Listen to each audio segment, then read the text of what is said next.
Welcome to గరం గరం బెజవాడ రుచుల్లో. ఈరోజు మనం క్యాలీఫ్లవర్తో పకోడీ చేసుకుంటున్నామండి.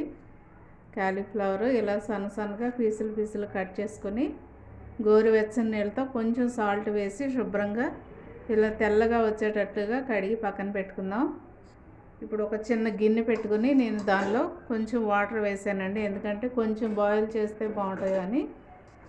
ఇట్లా వేసేస్తున్నాను నేను ఈ క్యాలీఫ్లవర్. దీనిలో వేసుకొని జస్ట్ ఒక 2 నిమిషాలు అలా ఉడకనిచ్చి తీసి వంచేసుకోవాలండి. దీనిలో కొంచెం సాల్ట్ వేస్తున్నానండి.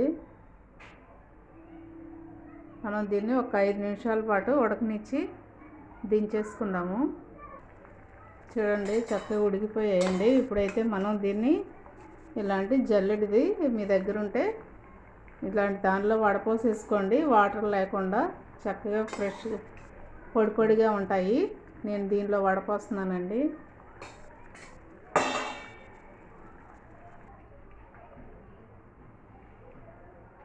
చూడండి, ఇలాంటి జల్లెడ్లు దానిలో వడపోసుకుంటే ఈ వాటర్ అంతా కూడా కిందకు వచ్చి ఈ ముక్కలు చక్కగా పొడిలాడతాయి. ఇప్పుడు మనం దీంతో పకోడీ ఎలా చేసుకోవాలో చూద్దామండి.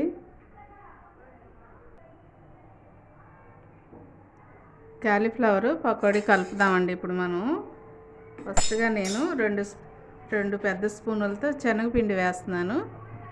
చూడండి, శనగపిండి అండి ఇది.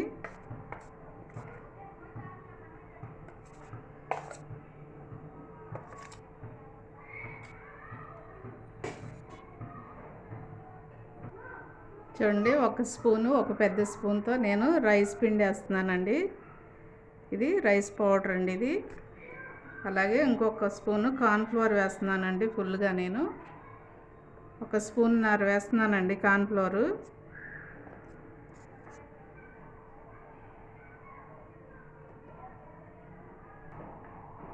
సాల్ట్ తగినంత వేసుకోండి. ఇదిగోండి, కొంచెం కారం వేస్తున్నాను. కారం లైట్గా వేసుకోండి, ఎక్కువ వద్దండి. అలాగే కొంచెం వామ్ వేస్తున్నానండి.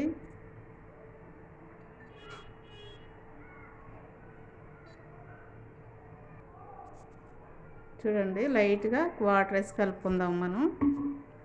ఇదంతా కూడా చక్కగా ఉండలు లేకుండా కలుపుకోండి.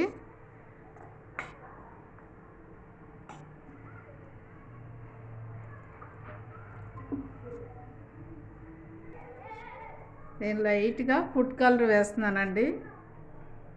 చూడండి, నేను లైట్గా వేసాను. ఇది మీరు కావాలంటే వేసుకోండి, లేకపోతే అక్కర్లేదండి. ఇది కేవలం కలర్ కోసం వేస్తున్నాను.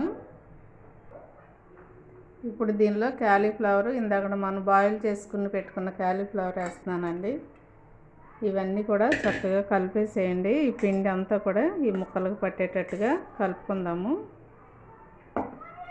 చేత్తో కలపండి. చేత్తో కలిపితే బాగా కలుస్తుంది. గరిటె కంటే కూడా ఇలా చేత్తో కలుపుకుంటే చక్కగా కలుస్తుందండి ఇది పిండి.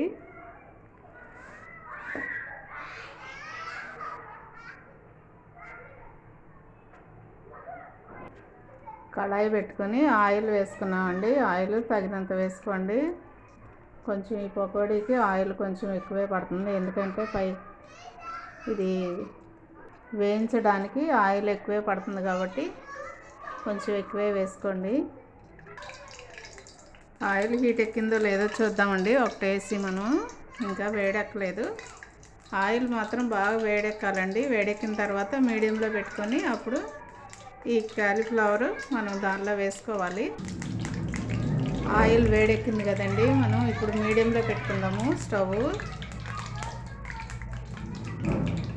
ఇప్పుడు అన్నీ కూడా ఇలా ఒకసారి కలుపుకొని ఒక్కొక్కటి మనం తీసివేసుకుందాం దానిలో.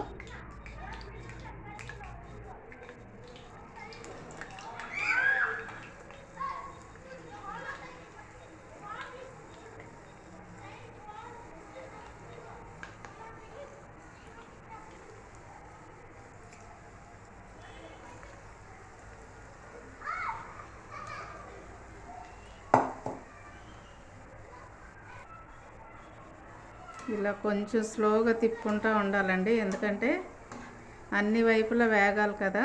లేదంటే చిన్న గరిటె తీసుకొని వేయించుకున్నా పర్వాలేదు.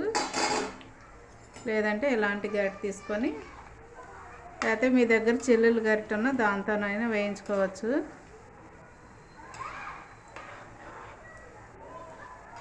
ఫుల్ పెట్టొద్దండి, ఫుల్ పెడితే మాడిపోయిద్ది. ఇలాగే మీడియంలో పెట్టుకొని స్టవ్ వేయించుకోండి.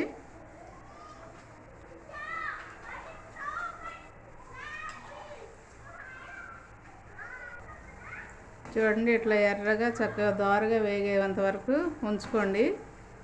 చూడండి, ఇట్లా వేగిపోయినాయండి. చక్కగా తీసి మనం ఒక ప్లేట్లో వేసుకుందాము. ఇదిగోండి, రెండోసారి కూడా మనం వేసుకుంటున్నాము. ఇలా కొంచెం కొంచెంగా వేసుకోండి కలుపుకొని.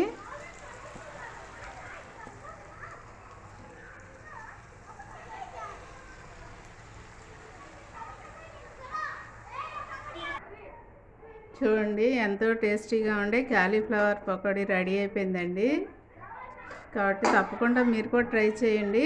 ట్రై చేసి నాకు కామెంట్స్లో పెట్టండి. చాలా టేస్ట్గా ఉంటుందండి. పిల్లలు తినడానికి కూడా, సాయంత్రం పూట పెద్దవాళ్ళకి కానీ పిల్లలకి కానీ తినడానికి చాలా బాగుంటాయి. ఇవి చాలా కరకరలాడితే టేస్ట్గా, చాలా టేస్ట్గా ఉంటాయి. మీరు కూడా తప్పకుండా ట్రై చేయండి. చూడండి, ఎంతో టేస్టీగా ఉండే క్యాలీఫ్లవర్ పకోడీ రెడీ అయిపోయిందండి. మీరు కూడా తప్పకుండా ట్రై చేయండి. అలాగే నాకు కామెంట్స్లో పెట్టండి. అలాగే మా ఛానల్ని మర్చిపోవద్దండి. గరం గరం బెజవాడ రుచులు. అలాగే సబ్స్క్రైబ్ చేయని వారంటే సబ్స్క్రైబ్ చేయండి, షేర్ చేయండి, లైక్ చేయండి. Thank you.